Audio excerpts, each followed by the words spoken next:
The Fairly OddParents A New Wish is bringing everyone out of the woodwork now that it's in the back half of the season. Not only do we have the grand reintroduction of Peri, formerly known as Poof, but AJ and Mr. Crocker has also made an appearance alongside a new Cupid. While it's tempting to pump out a gajillion videos every single time a character pops up, the season will be over in 2 weeks, so I think I'll wait to see who else makes a return before I talk about it anymore. But there is one cameo I thought was worth talking about ASAP. It's Vicky! She's probably one of the characters fans are most curious about aside from Timmy. Is she still an evil babysitter in the future? Did she ascend to evil dictator status, like in Channel Chasers? Or did she have a change of heart, complete with a new purpose in life? Well, as it turns out, she's dead!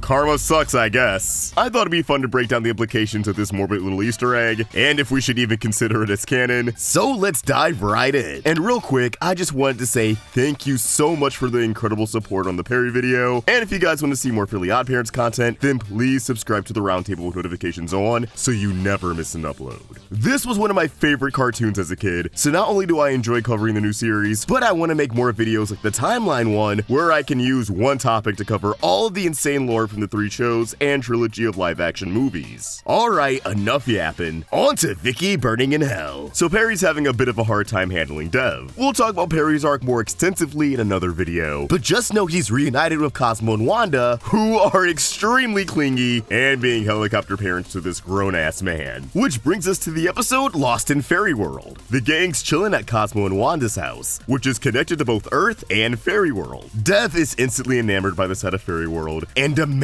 to explore it, conjuring up his first loophole wish. I wish to go to Fairy World and not be tested by Jorgen.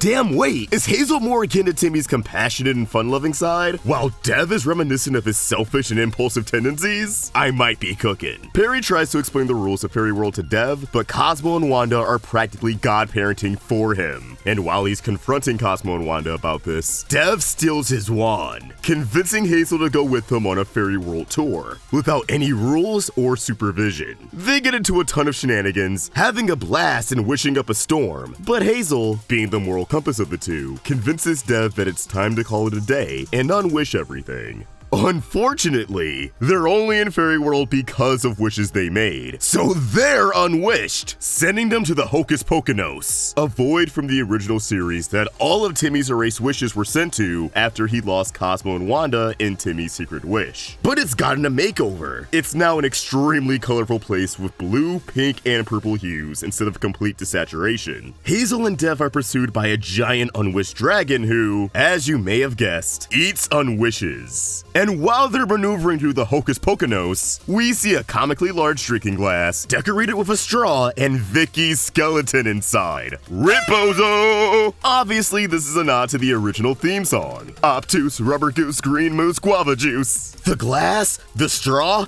and Vicky's pose are all referencing that iconic intro. It's pretty clever too, as Timmy was just constantly wishing for new things in the theme song, wishes that would undo the previous ones. So you could argue that this Easter egg effectively makes the entire theme song canon in itself. There's layers to this stuff, people. It's funny to think that this also could have been Timmy's last wish before finally losing Cosmo and Wanda, trapping Vicky in a glass of guava juice, and then having her erased alongside the wish itself. Obviously, we should keep in mind that this is a cartoon where anything could happen, and they already have recycled designs like the delivery man who looks like old and gross Timmy, so this could easily be a gag for the sake of comedy, and if they want, they could bring back Vicky at a later point. But on the flip side, it's entirely possible that they didn't have any ideas with Vicky. They didn't see a place for her in this new series that's generally less cynical than the original, though it can still get dark. So they just decided to kill her off. Where's Vicky? Burning in hell while her bones are floating in another world. It does make me question her legacy, since the showrunner Lindsay Katai did say that the Channel Chasers timeline remained intact, and that seemed to insinuate that Vicky has further monetized her sadistic nature by manufacturing evil babysitting robots that unsuspecting parents hire. So I personally would have loved to see Vicky come back as a peer of Del Dimmadome. But maybe these robots are just based off of her while being produced by someone else. Maybe Dale himself. Vicky's had a weird run. She became a dictator in one future, she's in love with Crocker and worships him in another, and in what I'm gonna consider the prime timeline, she's just dead. For now anyways. Considering she's tortured not only kids but her own family, it's definitely karmic justice. Especially if Timmy was the one who inadvertently took her out. But as always, these are just my thoughts and I'd love to hear yours. How do you feel about Vicky's apparent fate in A New Wish?